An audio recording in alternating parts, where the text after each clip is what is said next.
Hey, welcome back, everybody. It's another episode of the Mindful CEO. Hello, Aaron. What's up, my We don't brother? even need to introduce ourselves anymore for all of our longtime listeners. You know who we are. Yeah, uh, both of you. I think we're down to two. I think we've chased them. down. We're That's hilarious. losing our listeners. I don't This even. is going to be great, dude. Just like I the swear to God, Beatles movie. there has to be some way to know this. Does nobody ever know how many people listen to their shows? I have stats on our show. I know. Oh, you do? I know. I know the numbers. Okay, good. Is it five? Well, it might be two and then five bots. I don't know. There might be five bots crawling Earth. I can't distinguish those, but I was thinking the Beatles movie that what Peter Jackson did, the where he went back and like looked at all the original clips of the Beatles. Oh, yeah, yeah, You've yeah. seen this, right? This is like a year ago or whatever it was, but but they had all this original footage of them like writing their songs and stuff. I know. Dude, our podcasts are like 20, 30 years from now, 50. I mean, people will be like, how did they do it? We're gonna have all of this material. Okay, I can't believe you just put us in the category of Lennon and McCartney. Okay, Well, it was an example. I'm not saying we're the okay. Beatles. Or maybe we are. Oh my God, that's crazy. Yeah, that show. That movie, well, it was a series, and it Yeah. mind blowing. Yeah. I mean, Yeah. just sitting there and out of the air is he's like, yeah, I'm right, and it's fucking Let It Be. I mean, it's like, Right. Yes. they're so in the moment Yeah. versus the gap of where we are now. Right. George Yeah. Harrison is talking about, he's friends with Eric Clapton, and he's talking about what Eric Clapton does on guitar. So it's not a featured line, it's not a featured ending, but he's just talking about like how he plays. Mm. Mm.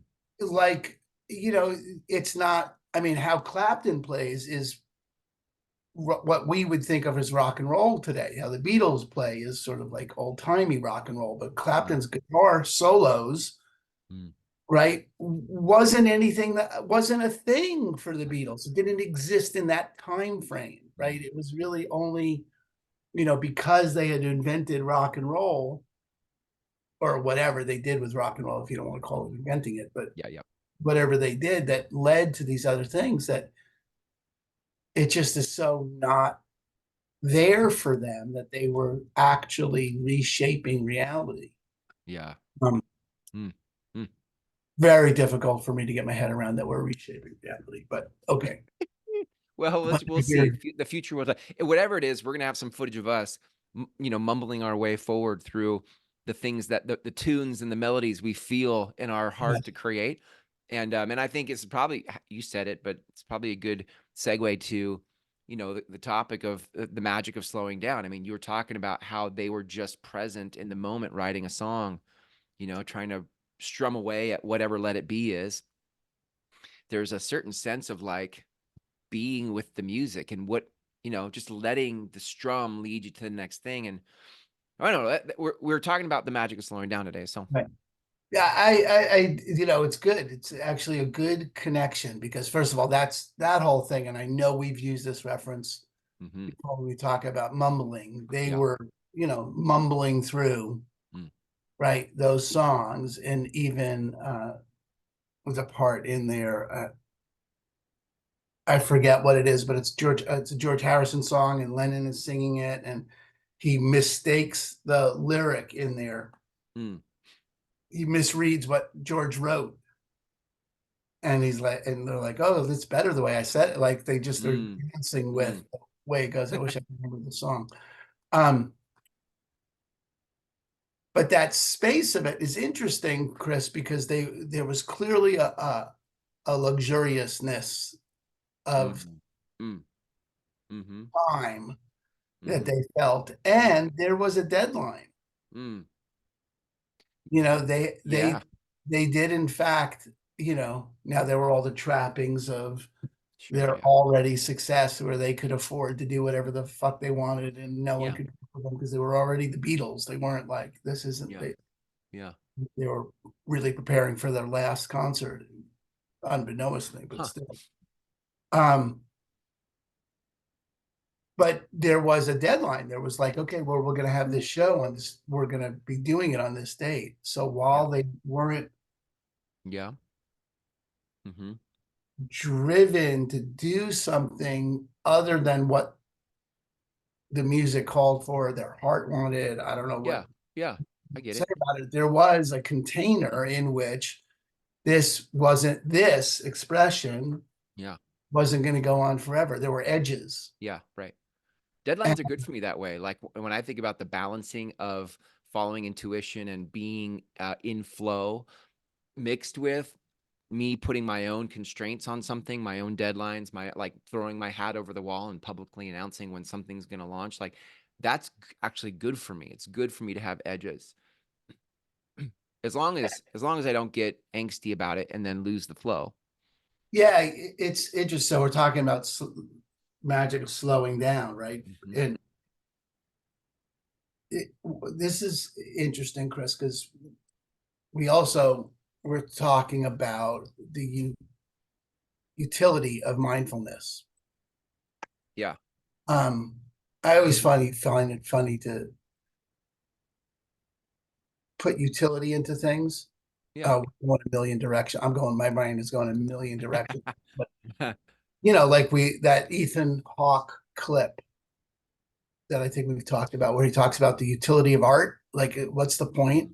Mm, You know, you have it. Why make art? I mean, we think of it as right.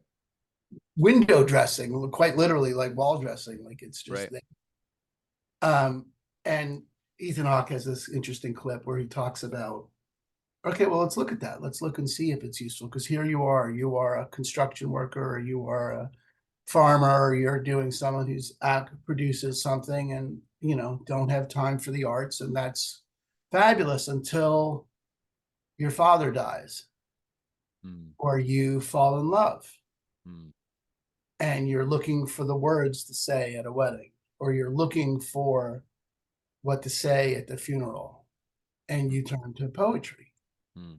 or what you look to see, has any other human being ever felt like this? Wow. Yeah. And Huh.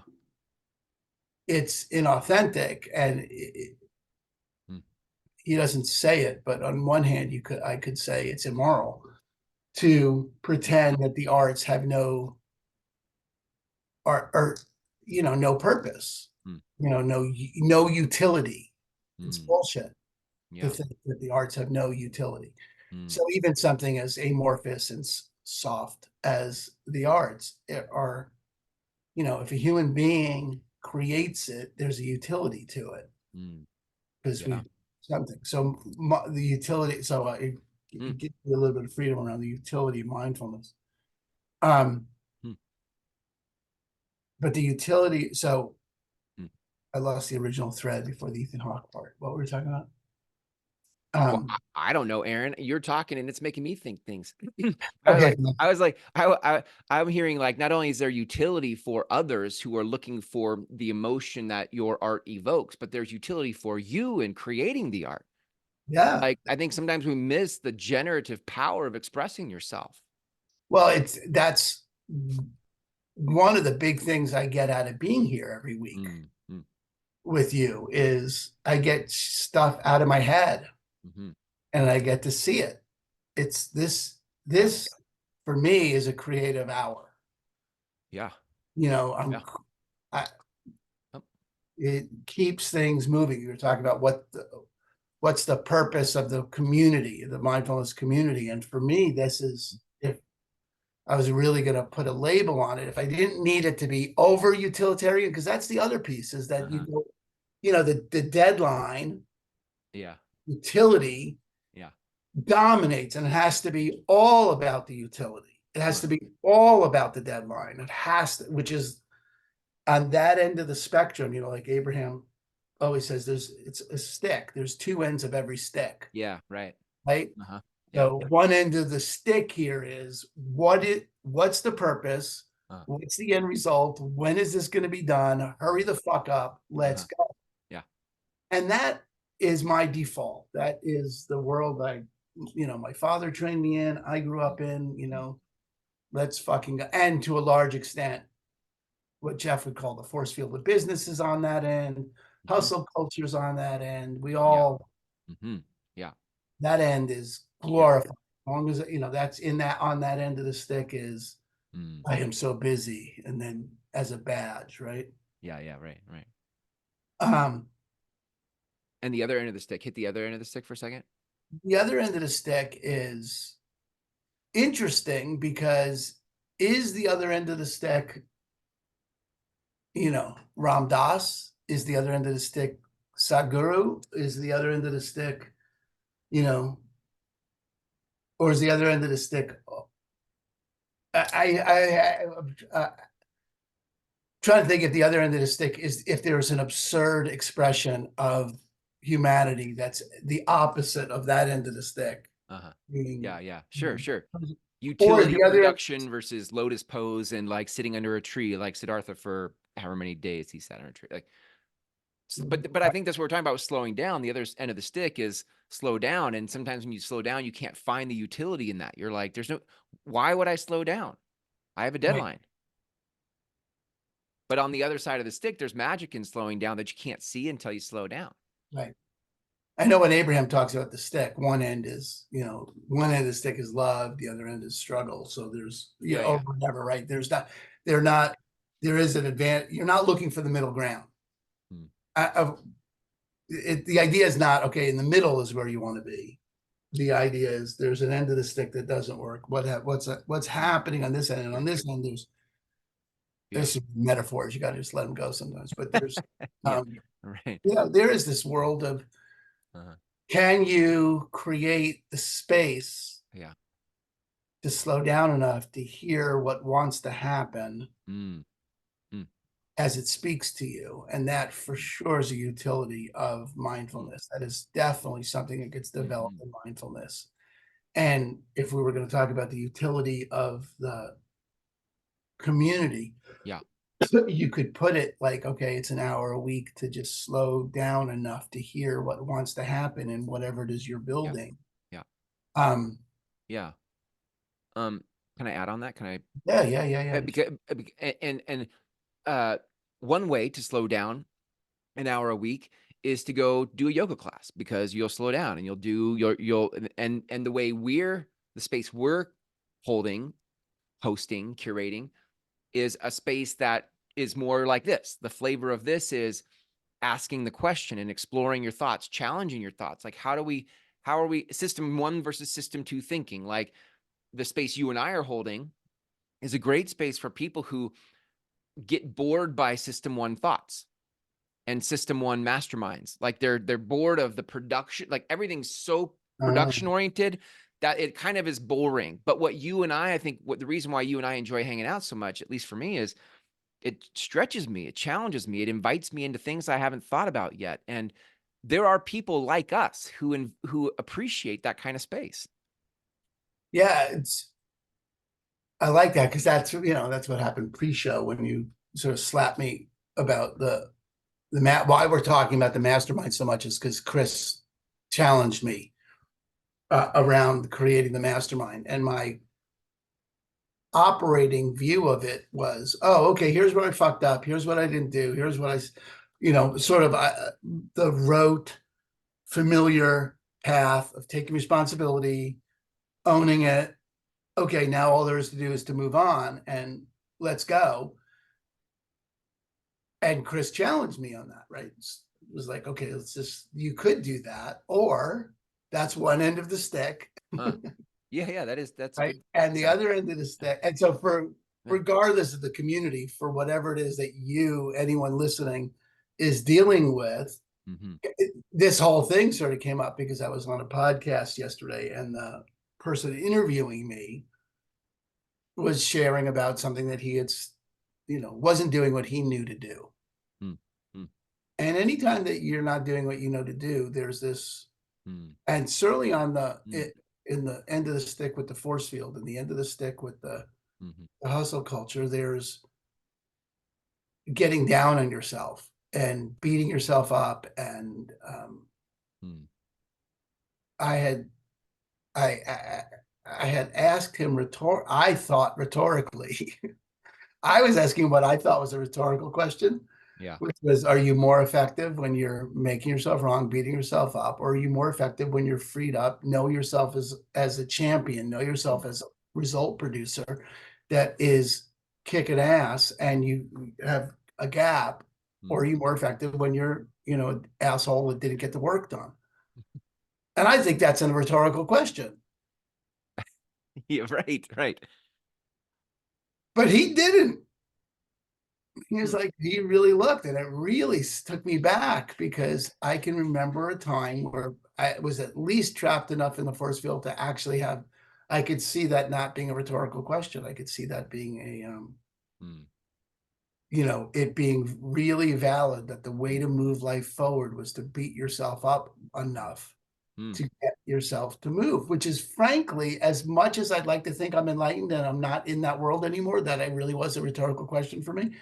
mm, When you challenged me today, where I went immediately mm, was down that road, mm, without consciously thinking that that's where I was. It mm, mm. took me 10 minutes of listening to you, 15 minutes of listening to you, not make me wrong, just create Yeah. another world for me to see, Mm, oh yeah, I'm in that world, mm. which is the point of the mastermind Right. point. Yeah. Um, but I think anything that anyone listening is dealing with is, it's worthwhile to notice how how much room do you, how much grace do you have for yourself? Mm, mhm. Um, and Yeah. how important is it to you that you have grace for yourself? Yeah. And how much easier is it to have grace for yourself when you're around others who are having that same question versus around others who are in system one thinking, hustle culture, who don't have the conversation of, am I having grace for myself? They just say, I need to hustle more. I need to hustle harder. I just need to grind it out. Because even when you just said that, I hear the old patterns screaming, Mm, like, fucking move on. Fucking just move on. Just fucking get it done. Why, who the fuck cares how you feel about that? I get it. You feel bad. Okay, good. Stop feeling bad. Let's move the fuck on. Like, it's so mm, strong. It's so mm. ingrained in me. I'm not accusing anyone else of having it ingrained in them. I mean, if you discovered ingrained in you, que bueno, good. But if not, then don't take it on. But for Yeah. me, it's like, Mm, because I think there is another end of the stick. It's interesting that my wife has been involved with reevaluation co-counseling since she was a child. mm, Do you know what that is? mm, It's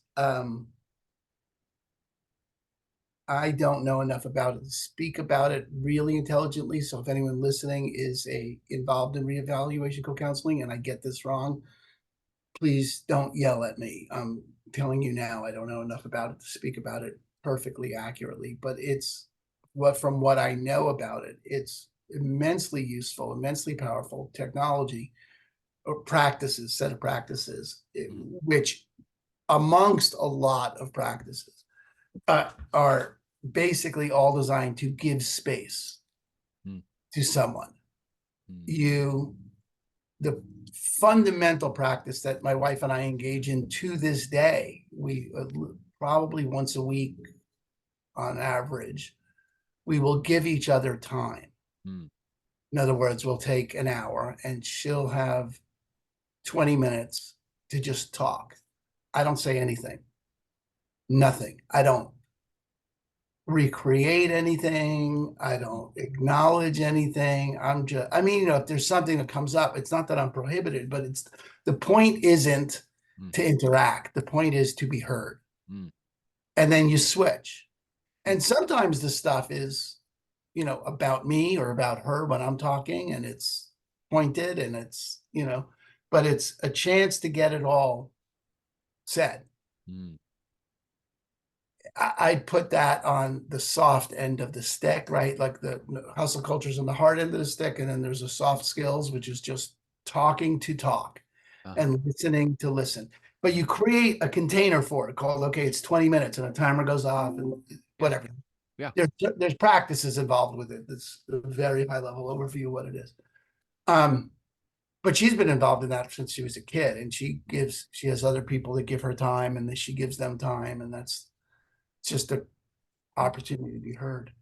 And it's fucking magical. I mean, it's fucking great. I mean, there's nothing that I can't say in those sessions. There's nothing that and then every time we're just, if there's something that came up that there's something to actually do something about that I have a request about, Yeah. we do something about it because there's enough room around it to do something. And I can't just tell anyone listening, go try that with your spouse. I mean, I have 30 years. We each have a long time of self-development and personal work, but look it up if you're interested. Jax, I think the guy started as Jax. But I was saying, one of the things that in terms of utility and the soft skills, and can you just be is there an extreme that makes it useless? Like, okay, that's annoying. Like, and certainly as a deadhead, I've been around enough people who are like, really, really, dude, this is your whole fucking trip. You're just going to sell grilled cheese sandwiches and everything's groovy and you're like no drive. Like the alternative is a good friend of my wife and I, who we had go do the forum at some point years ago. This is now back in the 90s. Was Kale new from reevaluation co-counseling, and his take on the forum was it's a great marriage because often in reevaluation co-counseling, his experience was that people don't move anything. They just keep it just doesn't go anywhere. Yeah, right. And the power of the work of the forum at that point for us was shit got resolved. You don't carry stuff around for years, right? Baggage is unacceptable in that container of the forum. So I think on the soft end where it becomes counterproductive or useless or less interesting. Yeah. I'm not going to do anything judgmental about it, just less interesting to me. It's talking to talk with no commitment to move something forward. Feeling your feelings with no commitment to moving forward, with no commitment to have anything new happen. And I think we'll know people like that feels like they're wallowing or they're constantly in some drama or some upset and there's no commitment to move it forward. So there is that, what we were talking about earlier about fomenting a crisis. There's some sort of vision gap for a future needs to be created. Yeah. That you're interested in accessing. Yeah. But you're not willing to get there by hustle culture. Right. That would be inconsistent with the vision, and some movement is required. Yep. You do need to move. I think that's a perfect way to describe who's a fit for this community. Like, I think who you and I, if we could just make the assumption that who we're talking to, or who we're assuming is listening to this, who we would want to invite are people that have drive. Yes. They're not people who don't have and not only is it drive, but it's drive for something impactful, drive for something that feels purposeful, beneficial to others. There's an impact here. Yeah, but they're not willing to get there through hustle culture, or not willing or not interested. Yes.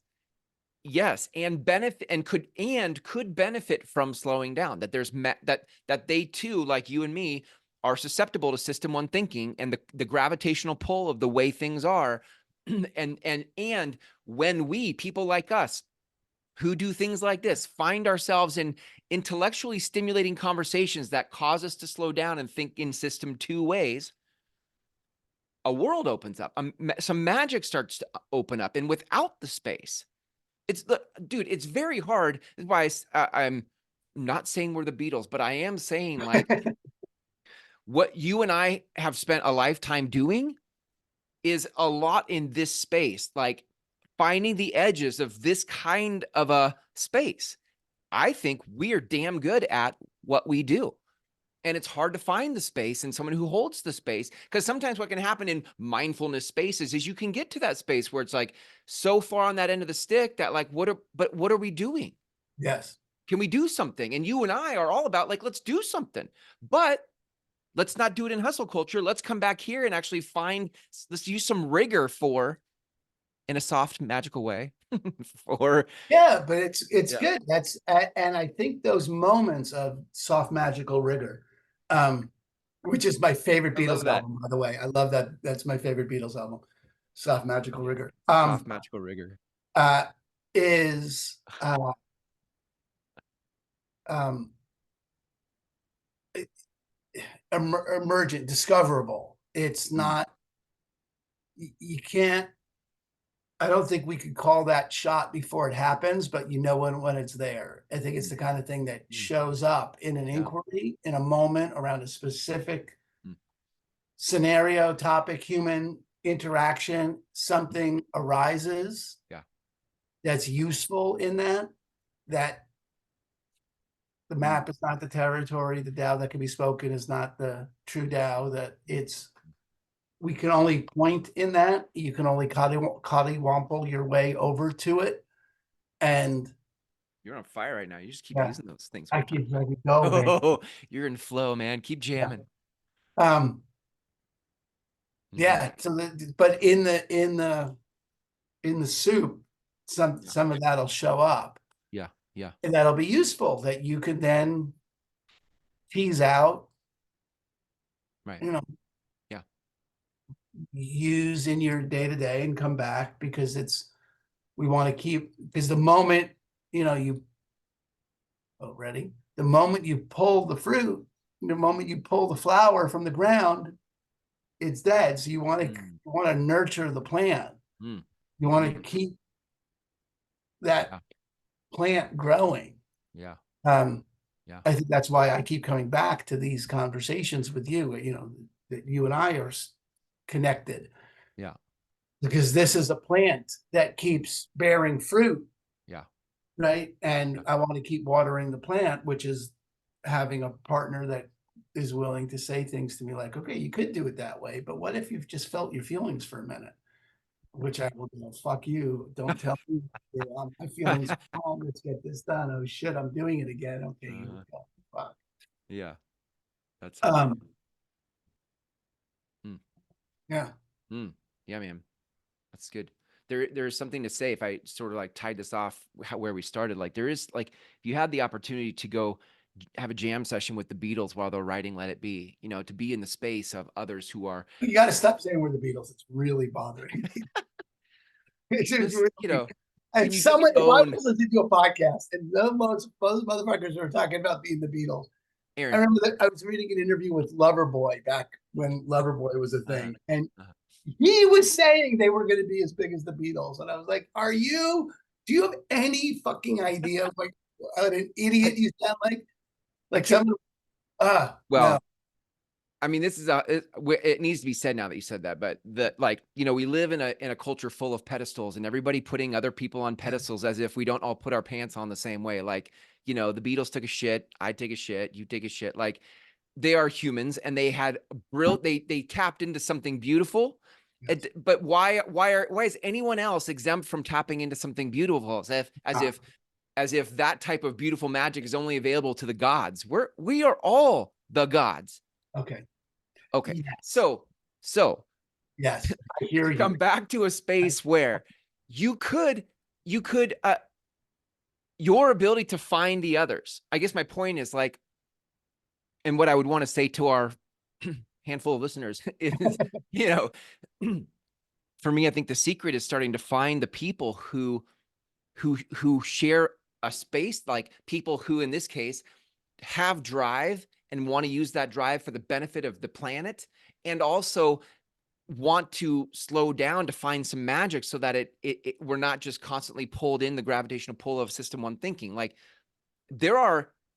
find those people who is like that, and don't look for the class, don't look for the course, don't look for the answer, look for the people. Look for the people who jam like you want to jam.